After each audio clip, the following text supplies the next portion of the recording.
अनेक खाता अच्छी से खाता भितर अनेक किसी भी लिखा जाए किंतु से खाता भितर गोटे नियारा खाता थाए जहाँ को आम समस्ते कहू रफ खाता। एस न्यूज ओडिया प्रयोजन आम एक नुआ स्टोरी इमेज ओडिया साहित्यर एक नुआ विप्लव को नहीं आम आपन को देखाइबू सबुदिन ठीक संध्या नुआ धारावाहिक रफ खाता।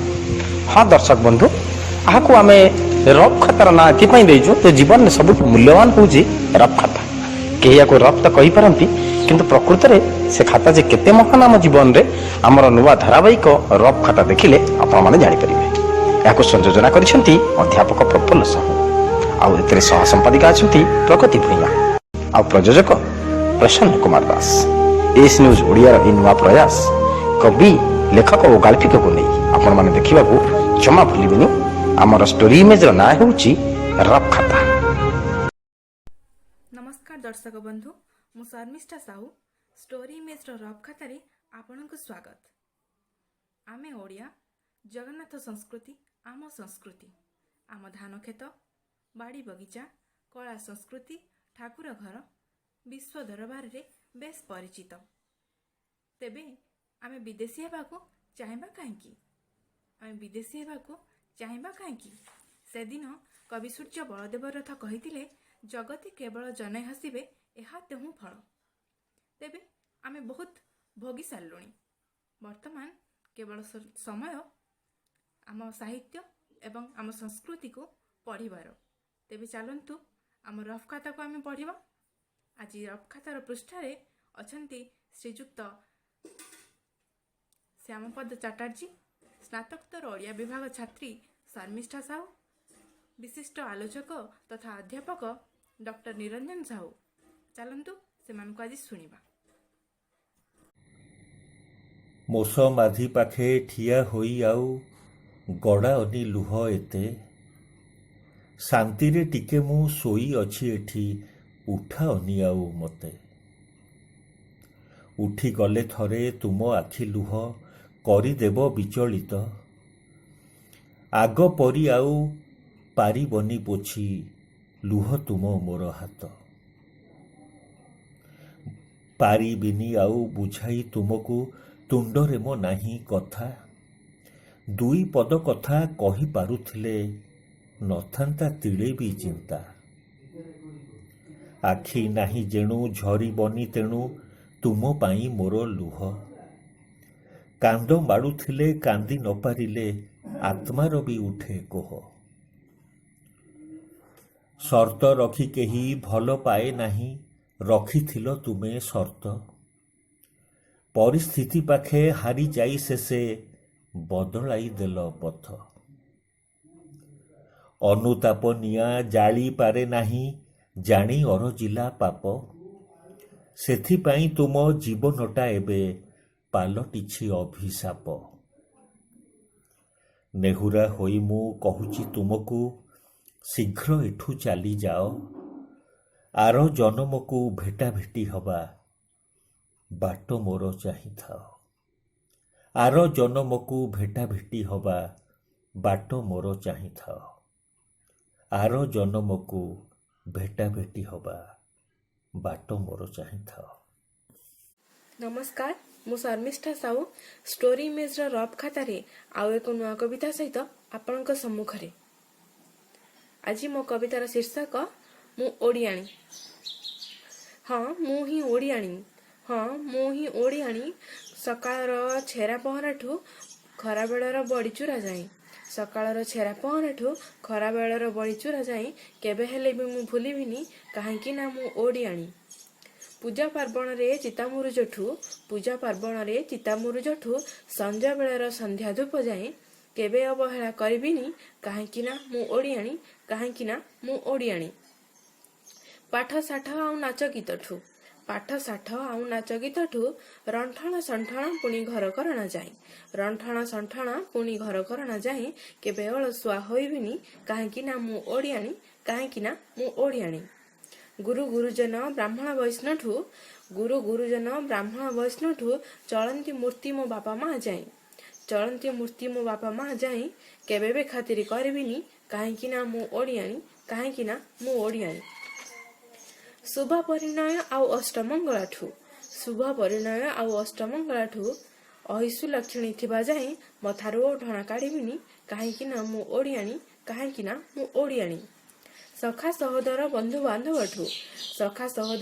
बांधवठू स्वामी और सासुंक नीति आदर्श जाए स्वामी और सासुंक नीति आदर्श जाए केबे हेले भी मु एड़िबिनी काहेकि ना मु ओडियाणी काहेकि ना मु ओडियाणी हाँ मु ही ओडियाणी। धन्यवाद। जय जगन्नाथ। नीलाचल निवासाय नित्याय परमात्मने बलभद्र सुभद्राभ्यां जगन्नाथाय ते नमः। जय जगन्नाथ। आमर समाज जीवन रे बहु पर्व पालन करा जाए। आपण माने जानती दुईटी कथा भगवान श्री जगन्नाथंकर दुईटी स्वरूप गोटे होची निर्गुण सत्ता निर्गुण स्वरूप आ गोटे होची तांकर साकार रूप साकार स्वरूप। आमर जेते शास्त्र लेखा हेची तार मूल उत्स होची वेद। वेदरू आमे वेदांत को आसुछे। वेद वेदांत ब्राह्मण आरण्यक उपनिषद एवं पुराण जहाँ बुझा पड़ा ना तार सरलीकृत करने पुराण रचना है। भागवत महापुराण भाव में परिचित। वेद व्यास व्यासदेव भागवत होचंती स्रष्टा। संस्कृत रे देव भाषा रे भागवत रचित है। आमर जेते शास्त्र लेखा है सब शास्त्र रे पुराण र कथा कह सहित आम जनजीवन रे देवता मानकर भगवानकर लीला वर्णना मध्य रही। भगवान ऐश्वर्यमय भगवान निराकार पुणी से साकार। निराकार मूर्ति को जमी अस्वीकार करा जाए ना से भगवान साकार मूर्ति को मध्य अस्वीकार करा जाए। भगवान श्री जगन्नाथ 16 कलाधारी से विभिन्न अवतार होइचंती। सत्य जुगरे से नृसिंह अवतार होइचंती। त्रेता जुगरे श्री राम अवतार होइचंती। द्वापर जुगरे से भगवान श्री कृष्ण कलापुंस रूप धारण करिचंती। एवं कली जुगरे स्वयं कल्की स्वरूप जगन्नाथ दारु विग्रह भाव रे श्री नीलकंदर रे श्रीक्षेत्र रे विराजमान होइचंती। एवं आम पाखक आसुची गोटे प्रसंग से होची श्रीकृष्ण जन्म प्रसंग। आपको आम जन्माष्टमी बोली कहू। ये जन्माष्टमी संपर्क रे भागवत रे विशद वर्णना रही। महापुरुष अच्युतानंद हरिवंश लिखिचंती। हरिवंश रे मध्य श्रीकृष्णंकर जन्म प्रसंग वर्णना अच्छी। भागवत रे भागवत हूँ नवाक्षरी। भागवत दशम स्कंद रे गोपलीला भागवत दशम स्कंद दुई भाग विभक्त। गोटे हूँ गोपलीला आ गोटे हूँ द्वारिका लीला। गोपलीलाटी हूँ बाल्यलीला संपर्क में। दशम स्कंदर चतुर्थ अध्याय हूँ कृष्ण जन्म प्रसंग। भगवान श्रीकृष्ण जन्म ग्रहण करुचंती। भगवद गीता रे गोटे कथा उल्लेख अच्छे। भगवान कही भगवान श्रीकृष्णंकर मुख निःसृत बाणी हूँ भगवद गीता। आपको आमे ब्रह्म विद्या बोली कहवा भगवद गीता को। एवं भगवद गीता को मध्य कहवा यह उपनिषद शास्त्र। एथिरे भगवान कहिचंती जदा जदा ही धर्मस्य ग्लानिर्भवति भारत अभ्युत्थानम धर्मस्य तदात्मान सुजाम्यहम परित्राणय साधूनां विनाशाय च दुष्कृतां धर्म संस्थापनार्थाय संभवामि जुगे जुगे। धर्म संस्थापन पाई संतंकर सुरक्षा पाई दुष्टंकर दलन पाई भगवान अवतार ग्रहण करती। लीला करती माधुर्य लीला करती एवं मध्य संहार करती। से संहार करता भगवान श्रीकृष्ण जितेबाला देवकी गर्भर जन्म होगापी प्रस्तुत होउचंती। ता पूर्व अवकाश रे जितेबाला धरणी प्रकंपित होउची पापरे जितेबाला कंसर भୟରେ धरणी प्रकंपित होउची सेतिकी बेले प्रार्थना करुचंती। धरित्री प्रार्थना करुचंती भगवान के पाखरे ଦେବତାମାନେ ପ୍ରାର୍ଥନା କରୁଛନ୍ତି ମଧ୍ୟ ଭଗବାନଙ୍କ ପାଖରେ। ଭଗବାନ କହୁଛନ୍ତି ଯେ ମୁଁ ଅବତାର ନେବି ଏବଂ ଦୁଷ୍ଟ ଦଳନ କରିବି। ଏବଂ ଅପର ପାର୍ଶ୍ୱରେ ନାରଦ ମହର୍ଷି ଆସିଛନ୍ତି କଂସ ପାଖକୁ ନାରଦ ମହର୍ଷି ଆସି କହୁଛନ୍ତି, କଂସ ତୁ ମୋର ପ୍ରିୟ, ଏବଂ ତୋତେ ମୁଁ ଜଣେଇ ଦେଉଛି ପୂର୍ବରୁ ଯେ ତୁ ସବୁ କଥାକୁ ରଖେ ନ ରଖେ, କିନ୍ତୁ ଯଦୁଙ୍କୁ ତୁ ଟିକେ ସଚେତନ ହବୁ। ନାରଦ କହିଗଲେ ମୋତେ ଯଦୁଙ୍କୁ ନ ଯିବୁ ପରତେ, ଯେତେକ ମୋହର ବିଶ୍ୱାସ ଯଦୁଙ୍କୁ ବେଗେ କର ନାଶ। କଂସକୁ ନାଶ କରିବା ପାଇଁ ନାରଦ ମହର୍ଷିଙ୍କର ଇଏ ହେଉଛି ପରିକଳ୍ପନା। ତୁ ଯଦୁଙ୍କୁ ନାଶ କରେ। ଯଦୁବଂଶୀ ହେଉଛନ୍ତି ଭଗବାନ ଶ୍ରୀକୃଷ୍ଣ। ଯେଉଁଠି ଦେଖିବୁ ଯଦୁବଂଶୀ ସେମାନଙ୍କୁ ନାଶ କରିବୁ। ଆଉ ସମସ୍ତଙ୍କୁ ନାଶ କରିବା ପାଇଁ ପୁତନାଠୁ ଆରମ୍ଭ କରି ସମସ୍ତ ଅସୁରମାନଙ୍କୁ ଡକେଇ କଂସ ପେଶି ଦେଇଛି ଏବଂ କହିଛି ସମସ୍ତଙ୍କୁ ନାଶ କର। କିନ୍ତୁ ଭଗବାନ ଶ୍ରୀକୃଷ୍ଣ ଦେବକୀଙ୍କ ଉଦରରେ ଜନ୍ମଗ୍ରହଣ କରିବେ। ସମୟ ପହଞ୍ଚି ଯାଇଛି। କେବେ ନା ଭାଦ୍ରବ ମାସ କୃଷ୍ଣ ପକ୍ଷ ଅଷ୍ଟମୀ ତିଥିରେ ଭଗବାନ ଜନ୍ମ ହେଉଛନ୍ତି।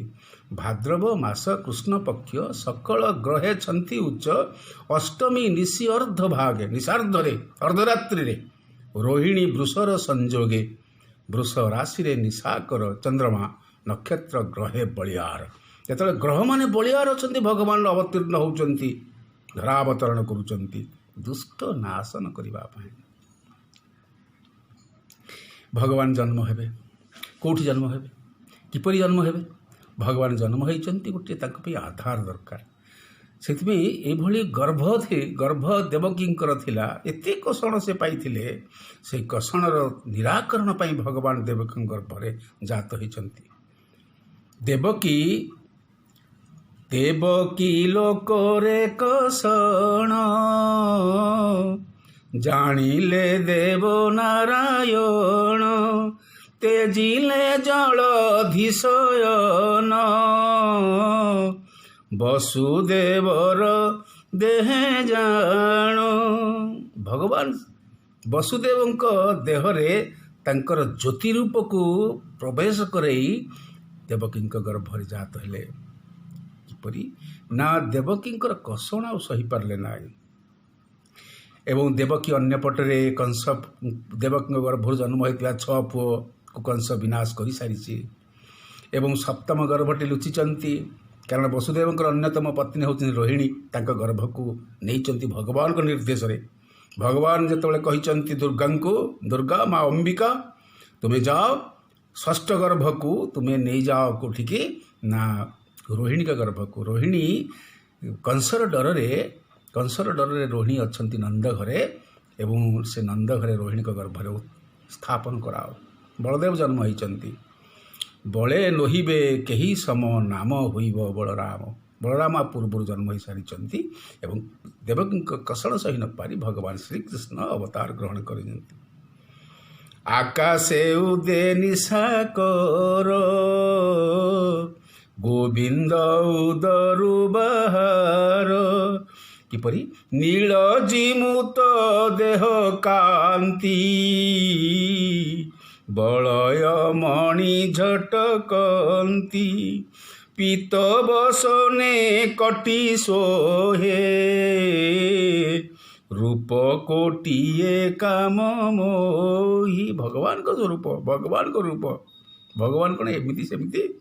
ତେଣୁ ଭଗବାନ କିପରି ନୀଳ ଜିମୁତ ରୂପ, ତାଙ୍କର ଦେହ କାନ୍ତି ଏବଂ ସେ କେମିତି ଝଟକୁଛନ୍ତି, ପିତବସନ ଧାରଣ କରିଛନ୍ତି। ଭାଗବତରେ ଜଗନ୍ନାଥ ଦାସ ସୁନ୍ଦର ଭାବରେ ବର୍ଣ୍ଣନା କରିଛନ୍ତି। 4ର୍ଥ ଅଧ୍ୟାୟ ସମଗ୍ର ଭଗବାନଙ୍କର ସ୍ୱରୂପ ବର୍ଣ୍ଣନା କରାଯାଇଛି। ଏବଂ ଭଗବାନ ଯେତେବେଳେ ଜନ୍ମ ହୋଇଛନ୍ତି, କଂସର ସାଙ୍କୁଳି ଫିଟି ଯାଇଛି, କବାଟ ଖୋଲିଯାଇଛି ଏବଂ କୋଳରେ ନାରାୟଣଙ୍କୁ ଦେଖିକରି ଫିଟିଲା ତକ୍ଷଣେ ଚିଙ୍କିଳି। ଭଗବାନଙ୍କୁ ଦେଖୁ ଦେଖୁ କବାଟ ଖୋଲିଯାଇଛି, ଜଞ୍ଜିର ଖୋଲିଯାଇଛି। ଭଗବାନଙ୍କର ଇଏ ହେଉଛି କରିସ୍ମା, ଇଏ ଭଗବାନଙ୍କର ମାୟା। ତେଣୁକରି ବଳଦେବ ପୂର୍ବରୁ ଜନ୍ମ ହୋଇସାରିଛନ୍ତି, ବାସୁଦେବଙ୍କୁ ଭଗବାନ କହିଛନ୍ତି, କାରଣ ବସୁଦେବଙ୍କ ଭିତରେ ମାୟା ଆସିଯାଇଛି, ସେ ଭଗବାନଙ୍କୁ ଚିହ୍ନି ସାରିଛନ୍ତି, ଚିହ୍ନିଦେଲେ ଏବଂ ଦେବକୀ ମଧ୍ୟ ଚିହ୍ନିଦେଲେ। ପୁଣି ମାୟା ସଂହରଣ କରିକିରି ତାଙ୍କୁ ପୁଣି ନିଜର ଲୌକିକ ରୂପ ଦେଖାଇଲେ ଭଗବାନ ଶ୍ରୀକୃଷ୍ଣ। ସ୍ୱରୂପ ଦେଖାଇଲେ, ଚତୁର୍ଦ୍ଧାମୂର୍ତ୍ତି ସବୁ ଦେଖିଲେ ଏବଂ ତା ସହିତ ମଧ୍ୟ ନାରାୟଣ ରୂପ ହେଲେ ମାୟା, ସେ ହେଉଛନ୍ତି ମାୟାଧର। ଏବଂ କହିଲେ ଯେ ତୁମେ ଏହି କ୍ଷଣି ନନ୍ଦ ଗୃହରେ ପ୍ରବେଶ କରାଅ ମୋତେ ନେଇକରି। ଯେତେବେଳେ ଯାଉଛନ୍ତି ବାଟରେ ଯମୁନା ଉଛୁଳୁଛି, ବର୍ଷା ହେଉଛି, ବସନ୍ତ ରାତ୍ରି। ତିନ୍ତିବା ଦେଖି ଜଗନ୍ନାଥ